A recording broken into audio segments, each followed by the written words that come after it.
Hey guys, hi, welcome back once again. My name is Vaishali, and having learned quite a few things from, through, and from within human interactions, and having pursued and completed my master's in business administration and in clinical psychology, and having had the chance to work in the capacity of a counselor and a therapist for more than 5 years now, I today wish to talk about our emotions, or probably even a lack of understanding about our emotions, which then makes us talk about emotional intelligence and probably even developing our emotional intelligence.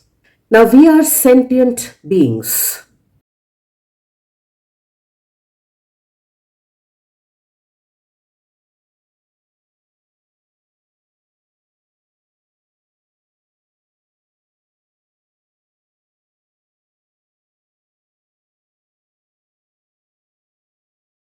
We are emotion driven and feeling driven mammals primarily,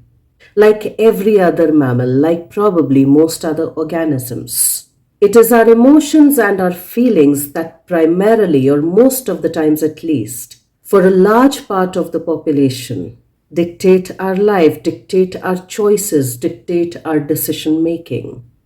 Whether it's buying a house, whether it's buying an aircraft, whether it's going on a war, like how we see it happening in the world today, at least to a degree, whether it's engaging in personal conflicts, or even trying to avoid them and run away from them, or whether it's buying a packet of chips, it's primarily all driven by emotions and feelings. And thereby, to a large degree, it then becomes important to understand our emotions, to develop our emotional vocabulary, to enhance our emotional intelligence, or at least aspects of our intelligence that can be emotionally intelligent. So, in order to understand this, the aspects that represent and talk about our emotions, the aspects that help us understand our emotions, help us express our emotions, communicate and convey our emotions, to name just a few of them, can begin from the emojis that we use on our phones. Now, since I use a smartphone, an Android phone, I took a little effort to kind of understand as to how many emotions, how many expressions are there in the form of emojis, at least in the Android phones. And to my surprise, or rather, not a surprise but a shock, and amazement and amusement at the same time, I realized that there were 3,953 emojis. And how many emotions, simple or the more complex one as well, are we truly aware of within ourselves? How many of us would have actually thought that we have created 3,953 emojis, which kind of represent our simple and our complex emotions, which kind of represent our personal and our interpersonal, our social driven emotions? Emotions that are personal and emotions that get affected, that come up, that reveal themselves through our interpersonal, through our social connections. Now, in order to understand emotions a little bit more, I went into a deep dive to understand the layers and the categories, the simple emotions and the complex ones, the personal ones and the ones that arise due to social interactions, to get some kind of a tangible number for it. Because tangibility, to a degree, helps us give a certain framework. So, as I went into exploring the bandwidth of our emotions, which researchers over a long period of time have taken enormous interest and pain to understand them, have today revealed to us that there are 27 essential categories. So these emotions, or the bandwidth of these emotions, have been categorized into 27 categories as of today. Now, these 27 categories have emerged out of 8 primary emotions, 8 vital emotions, And from these 8, once 27 categories had been developed, Dr. Robert Plutchik's researches revealed that humans experience 34,000 distinct emotions that emerge from these 27 categories, which have emerged from 8 basic emotions.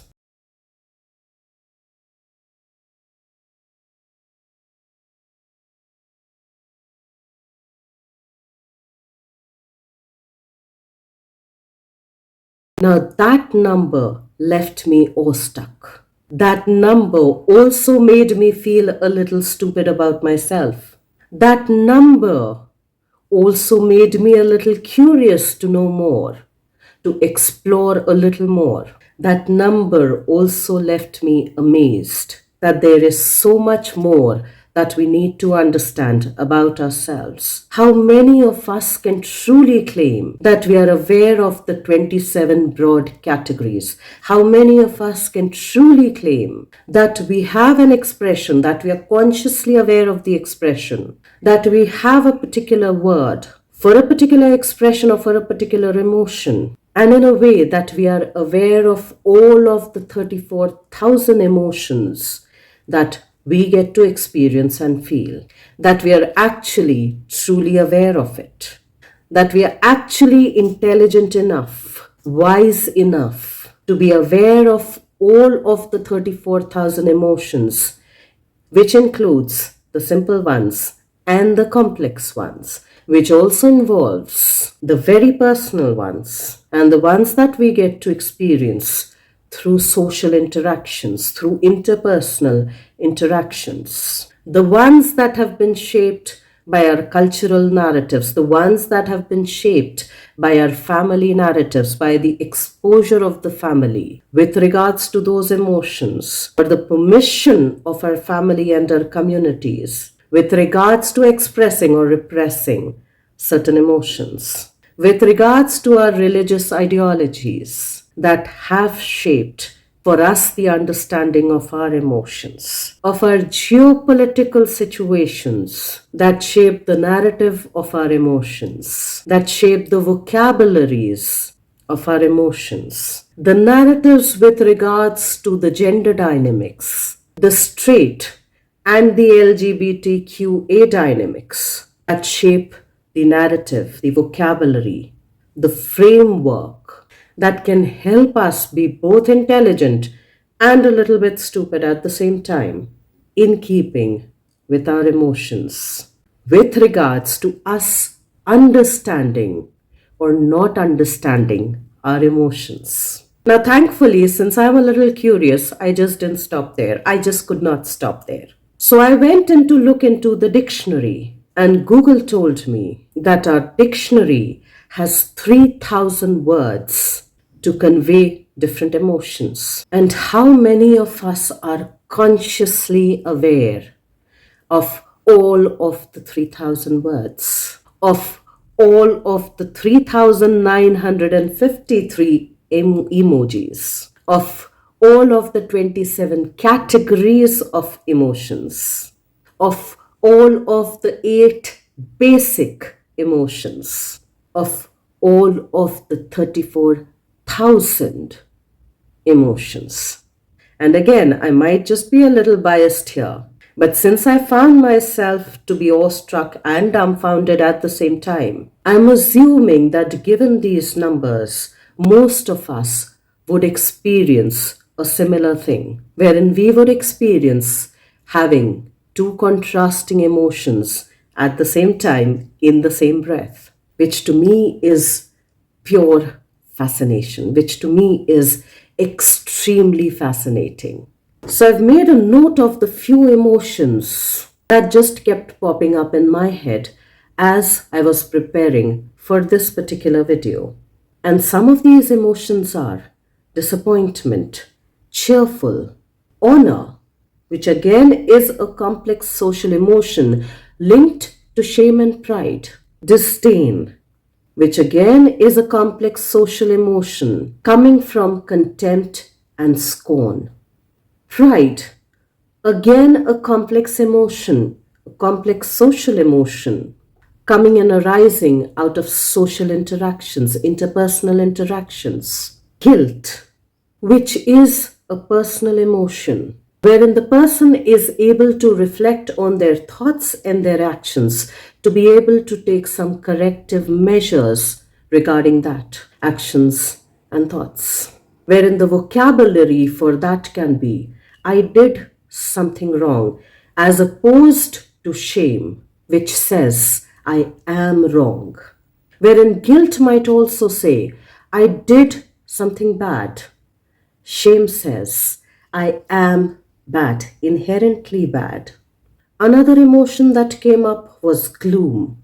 sadness, melancholy, loss of hope, and depression. And thereby, it's a very complex emotion. Another one was contempt, which is again a social emotion wherein we think of ourselves as being higher than somebody else, of us being more righteous than somebody else. Sorrow, which in my understanding comes from pain and from hurt, even from disappointment or even from anger. Appalled, which arises out of shock, disgust, or dismay. The emotion of aghast, the emotion of apathy, the emotion of dread, of having a preconceived notion through our own personal experience or somebody's historical experience of something being very bad or horrible in the future, in the near future or in the distant future. Spiteful, flabbergasted, flustered, melancholy, nostalgic or nostalgia, joy, happiness, sadness, grief, creepy, excited, exuberant, delighted, delightful, misery, fear, hate, indifference, horror, rejection, grateful, gratitude, thankful, regret, envy, jealousy.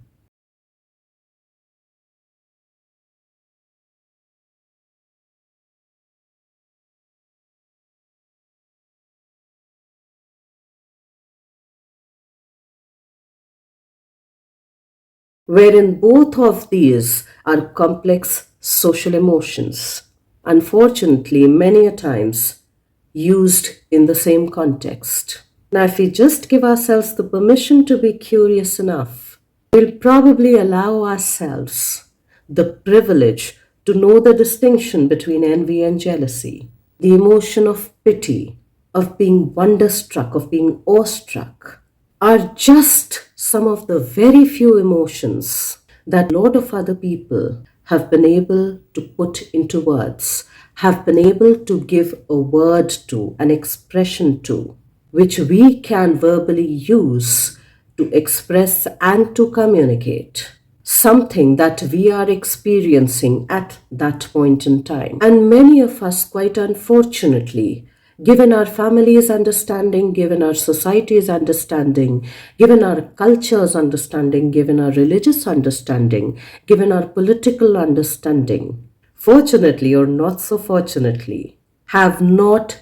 had the proper vocabulary to be able to express that, to be able to communicate that, to be able to then even understand and comprehend all of that. And fortunately, that's a beautiful thing for us, for it gives us the privilege to get into the beginner's mindset, to get curious, to explore, to be able to know, to be able to understand a little more, to not then just help us with our emotional vocabulary and our emotional expression, both on the personal and in the social context, but gradually use that to become more emotionally intelligent, to then become more emotionally wise as well. And in a way, to some degree, Indians having celebrated the festival of Holi, which talks of all colors of life, in a way helps me connect these two things together, join the dots together, wherein the festival of Holi, probably to some degree, is also implying towards us embracing all of these colors, all of these emotions that can paradoxically exist within all of us, amongst all of us, that makes our human experience both fascinating and at times overwhelming, both brilliant and to a degree stupid as well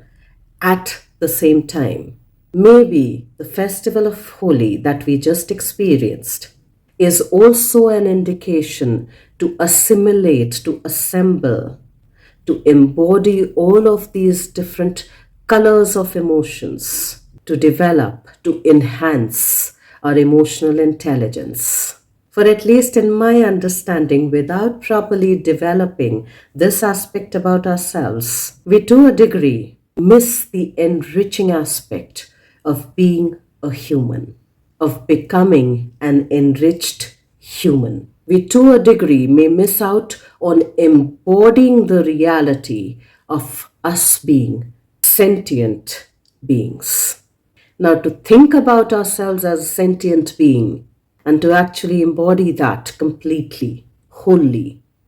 just might be a different experience altogether. Let's try and get a little more curious about our emotions, about the vocabulary towards those emotions, about the expressions with regards to those emotions, about the simplistic aspects and the more complex aspects with regards to our own emotions, which in reality are driving majority of our life choices and our decisions. And thereby, in my understanding, if we get intelligent enough about them, or we keep progressing, making progress with regards to developing this intelligence, maybe our life choices and our decisions would be more emotionally wise, will be more emotionally enriched as well. Let's try and do that for ourselves, and I will see you once again the next week. Till then, stay tuned in. And guys, if you do like the contextual content of these videos, please do like, share, and subscribe.